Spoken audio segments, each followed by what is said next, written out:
कई बच्चे कह रहे हैं सर एडिक्शन हो जाता है उल्टे सीधे वीडियो देखने का, उस एडिक्शन को कैसे हम दूर करें। इस समय में हार्मोनल चेंजेस होते हैं और पता नहीं कैसे कैसे वीडियोस आजकल इंटरनेट पर अवेलेबल रहते हैं, और आप एक ऑनलाइन स्टूडेंट हो तो डेफिनेटली वो बहुत आसानी से आपको अवेलेबल हो जाते हैं। जब मैं अपना जॉब कर रहा था तो कहीं ना कहीं मुझे बीच बीच में ऐसा महसूस होता था कि जिस चीज ने तुम्हें पाल पोस के इतना बड़ा किया, बचपन से जिसने तुम्हें संभाला, तुम्हारे घर को संभाला, जिसने तुम्हारे लिए इतना कुछ किया, उस चीज से ही तुम दूर जा रहे हो। इस समय आपको मेहनत करने का समय है। इतनी मेहनत कर डालिए, इतनी मेहनत करिए, इन 2 सालों में ऐसा बन जाइए कि दुनिया आपको सलाम करे। दुनिया कहे कि हाँ देखो वो कल वहां था, आज देखो कहाँ पहुंच गया है।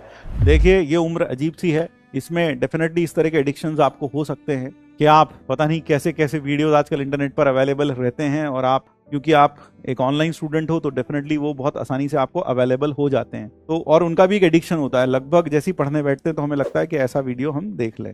तो कभी भी ऐसा हो, तो आपको कभी भी ऐसा लगे तो आपके घर में आपकी मम्मी और आपकी सिस्टर होंगी, एक बार जाकर उनके पास बैठ जाइए, उनसे थोड़ी बात कर लीजिए। तो मेरे ख्याल से आपके मन में आने वाले कुछ भी विचार जो होंगे, जैसे भी होंगे, वह विचार नहीं आएंगे। तो कभी भी ऐसा हो तो आप ऐसे समय में अपनी मम्मी और अपनी बहन, छोटी बहन हो या बड़ी दीदी हो, उनके पास जाइए, उनसे बात करिए। जब आप उनसे बात करेंगे तो डेफिनेटली इस तरह का जो एडिक्शन है वो धीरे धीरे करके दूर हो जाएगा। तो जब भी ऐसा एडिक्शन आपको लगे, एक बार मम्मी से और एक बार अपनी दीदी से जरूर बात कर लीजिए। बस बात कर लीजिए, नॉर्मल बात करिए, कुछ नहीं बात करनी, नॉर्मल बात करिए। और दीदी कैसी है, मम्मी क्या कर रही हो, एक बार बात कर लीजिए। जब भी ऐसा लगे बात कर लीजिए। और कभी भी मन में इस तरह के विचार आए तो तुरंत अपनी मम्मी और अपनी सिस्टर के बारे में सोचें, और फिर मेरे ख्याल से आपके मन में इस तरह के विचार आने बंद हो जाएंगे। बहुत अच्छा सॉल्यूशन बता रहा हूं, इसके अलावा कोई और सॉल्यूशन इसका नहीं है, क्योंकि इस समय में हार्मोनल चेंजेस होते हैं और इन हार्मोनल चेंजेस के कारण मन में अजीब अजीब तरह के विचार आना स्वाभाविक है। तो इसलिए थोड़ा सा आप ऐसा करेंगे तो ठीक हो जाएगा। और एडिक्शन है ही नहीं तो बहुत ही अच्छी बात है, एडिक्शन है ही नहीं तो बहुत ही अच्छी बात है, इससे अच्छी बात हो ही नहीं सकती। ठीक है। और कभी भी ऐसा मन में विचार आए तो एक बार अपने अल्लाह को, अपने ईश्वर को, अपने भगवान को याद कर लीजिए। आप हनुमान चालीसा पढ़ सकते हैं, हनुमान चालीसा पढ़ लीजिए, एक बार सब कुछ ठीक हो जाएगा। राम राम का उच्चारण कर लीजिए, अल्लाह का नाम ले लीजिए। जैसा भी आप जिस भी ईश्वर की इबादत करते हो उस हिसाब से आप कर सकते हैं। थोड़ा ईश्वर को याद कर लीजिए। आप मुझको यह कैसे भेजें, कई बच्चे पूछे। हाँ, कई एक बच्चे ने पूछा था आपने टीचिंग प्रोफेशन क्यों चुना आईआईटी करने के बाद। बिल्कुल, मैंने सिर्फ आईआईटी नहीं किया, I went for my MBA also, I am also an MBA. MBA करने के बाद I went to corporate sector, मैं मुंबई में जॉब भी कर रहा था। और आज से मेरे ख्याल से कितने साल हो गए, काफी साल हो गए यार, है ना, पीछे मुड़ के देखो तो। उस समय में I got a very good and a handsome starting in Mumbai. I was working in a corporate. लेकिन हुआ क्या, हुआ ये कि मैं बचपन से, क्योंकि मैं एक बहुत ही मीडियम क्लास फैमिली से हूँ, मीडियम क्या, जैसा क्या कहूँ, जैसा तुम हो ना, शायद उससे बदतर कुछ होगा। तो ऐसी फैमिली से मैं था। तो मैं अपने जो बचपन से ही पढ़ा रहा था, बचपन से ही मैं पढ़ाता था। I was into teaching right from class 9th class से मैं पढ़ा रहा था। 9th क्लास में मुझे याद है मैं स्कूल की ड्रेस पहनकर सुबह पढ़ाने के लिए जाता था। और जो बच्चे मुझसे पढ़ने आते थे 6th 7th 8th के भी, मैंने 8th तक के बच्चों को पढ़ाता था, जो 7th 8th के बच्चे भी आते थे पढ़ने के लिए, जिनके घर में पढ़ाने जाता था, तो वह बच्चे भी ड्रेस में होते थे और मैं भी ड्रेस में होता था। वो भी ड्रेस में और मैं भी ड्रेस में, और मैं उन्हें पढ़ाता था। तो पढ़ा के मैं अपनी स्कूल की फीस वगैरह सब चीज़ें जो हो सकती हैं घर में मदद, वो करता था। और फिर ऐसे करते करते when I grew up, I went to IIT, then I did my MBA.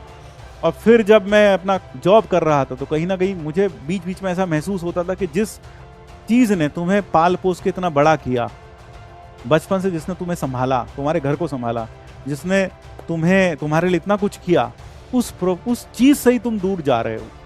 तो देन आई जम्प्ड बैक।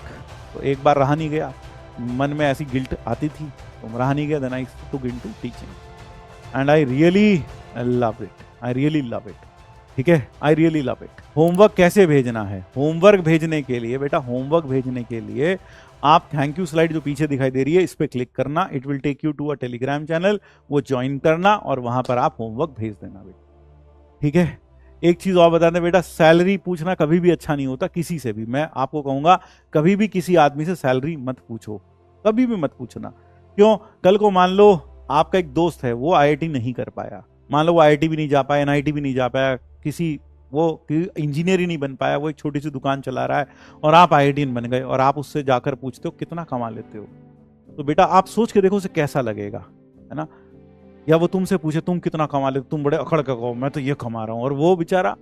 तो इसलिए कभी भी किसी भी आदमी से उसकी सैलरी नहीं पूछनी चाहिए जब तक तुम्हें अपने घर में किसी दीदी का, भाई किसी का रिश्ता करना हो किसी से, तब तक ये सब चीजें नहीं पूछनी चाहिए। मेरे ख्याल से यह इस सब की जरूरत तभी पड़ती है जब घर में आप अपनी किसी अजीज घर में जो फीमेल मेंबर हो उनकी शादी की बात कर रहे हो, तो ये तभी पूछा जाता है, नहीं तो पूछने लायक ये सवाल नहीं है।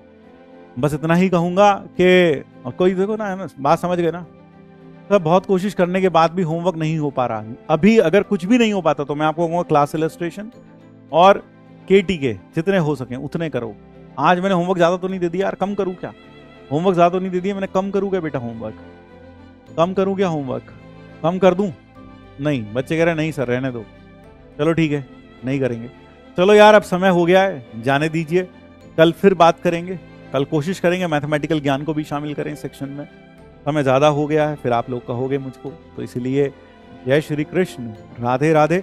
फिर मिलते हैं कल, ठीक है बेटा। और एक चीज़ ध्यान रखिएगा, आप किसी भी परिस्थिति में हो जिंदगी में, हारना मत। टिके रहने का नाम ही इंसान है। जो मैदान छोड़ के भाग जाए उसे दुनिया कायर कहती है। और इस समय आपको मेहनत करने का समय है। इतनी मेहनत कर डालिए, इतनी मेहनत करिए, इन 2 सालों में ऐसा बन जाइए कि दुनिया आपको सलाम करे। दुनिया कहे कि हाँ देखो वो कल वहां था, आज देखो कहाँ पहुंच गया है, उसने कितनी मेहनत की। You set an example for the society, you set an example for the city in which you live. एक एग्जाम्पल बन के दिखाओ यार, एक ऐसा एग्जाम्पल बन के दिखाओ जिसको हर कोई फॉलो करना चाहे। आप एक लाइट हाउस बने उन बच्चों के लिए जो कहीं ना कहीं हमारी तरह, आपकी तरह गरीब हैं, जो चाहते हैं जिंदगी में कुछ बड़ा करना। आपका एग्जाम्पल उनके लिए एक आशा की किरण लेकर आए कि देखो मैंने किया है, आप भी कर सकते हो। ऐसा एग्जाम्पल सेट करो, इतनी पढ़ाई करो।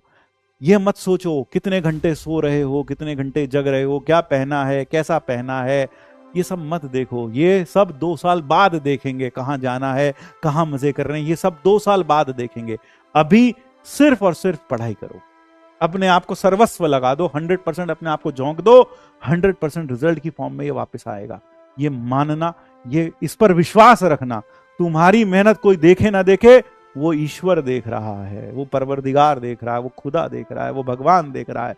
तो इसलिए किसी को दिखाने के लिए मेहनत नहीं करनी। जिसको देखना है वो ऑटोमेटिकली देख रहा है। तुम्हें बस मेहनत करते जाना है, उसका फल मिलेगा जरूर। Thank you. जय Shri Krishna, Radhe Radhe. Thank you and bye bye. शुभ रात्रि। होमवर्क कर लेना भाई एक बार सारा, क्लास इलस्ट्रेशन जरूर देखना, और जो जलेबी बनाई थी वो वाला एक बार कॉन्सेप्ट घर में बैठकर देखना, समझ में आएगा। ऐसा नहीं हो सकता बेटा, ठीक है।